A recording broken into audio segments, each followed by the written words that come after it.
আমি এখানে আজকে হাজির হয়েছি আপনাদের সামনে নির্বাচন কমিশনের কিছু গাফিলতি এবং সমস্যার কারণে ঢাকা 178 ঢাকা 5 আসনের আমি মোহাম্মদ হুমায়ুন কবির ছাতা মার্কার প্রার্থী। আমাদের নির্বাচন কমিশন অফিসের কিছু ওই বিভাগীয় কমিশনার অফিস ও সহকারী বিভাগীয় কমিশন অফিসের ওয়েবসাইটে অনেকগুলো গোলমেল দেখতে পাই। সেখানে দেখি আমার নির্বাচনী হলফনামা, ছবি, বিভিন্ন ডকুমেন্টস সহ ওয়েবসাইটে নাই। সেখানে দেখি যে অন্য দলের ইব্রাহিম রনক গণ অধিকার পরিষদের তার দুটি মার্কা, দুই দলের তার হলফনামা ওখানে আছে।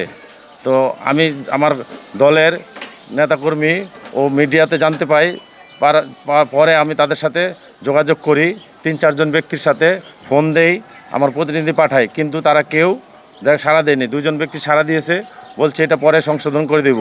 অদ্যাবধি পর্যন্ত কোনো সংশোধন করে নাই।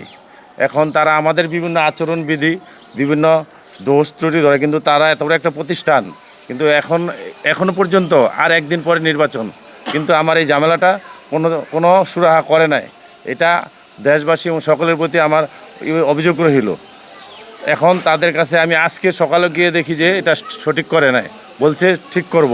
এখন পর্যন্ত তার সমাধান হয় নাই। তো তারা এত বড় প্রতিষ্ঠান, এরপরেও এর কাছে বিভিন্ন জনের নাম বলে, কিন্তু কেউ সমাধান দেয় না। সেটার জন্য আমি সকলের কাছে এই ব্যাপারে আমি অভিযোগ করতেছি যে নির্বাচন কমিশন, প্রধান নির্বাচন কমিশন, সহকারী নির্বাচন কমিশন অফিস, যে ডেমরা জোন, কেউ কারো গুরুত্ব দিচ্ছে না। ইভেন কি সেখানে আমি লিখিত অভিযোগ দেওয়ার পর তারা দায়িত্বে অবহেলা করে। আমি আপনাদের মাধ্যমে তাদের এই গাফিলতির জন্য সকলকে দৃষ্টি আকর্ষণ করতে চাচ্ছি। আর দেশবাসীর কাছে আমি এই ছাতা মার্কার প্রার্থী হিসেবে দোয়া চাই। আমাকে সবাই দোয়া করবেন। আগামী 12 তারিখে আমাকে বলা যাবে না, পরিষেবা বলছে ঠিক করে দেবে, কিন্তু হয় নাই। বিগত 10-12 দিন যাবৎ এটা হচ্ছে। আমার দলের নেতাকর্মী, তারপরে মিডিয়া, তারপরে এলাকার বিভিন্ন আমাদের ভোটারদের বিভ্রান্ত সৃষ্টি হচ্ছে। তারা ফোন করতেছে, সকলে ফোন করতেছে। আমি প্রতিনিধি পাঠাই, সেখানেও তারা করে দেবে বলছে, করে নাই, সংশোধন করে নাই। তারপর আজকে আমি নিজে যাই, বলছে যে হ্যাঁ হয়ে গেছে, কিন্তু আমি নিজে দেখাইছি ওনাদের, এই আমার মোবাইলে ডকুমেন্টস আছে। একই ব্যক্তি দুই দলের কিভাবে হয়?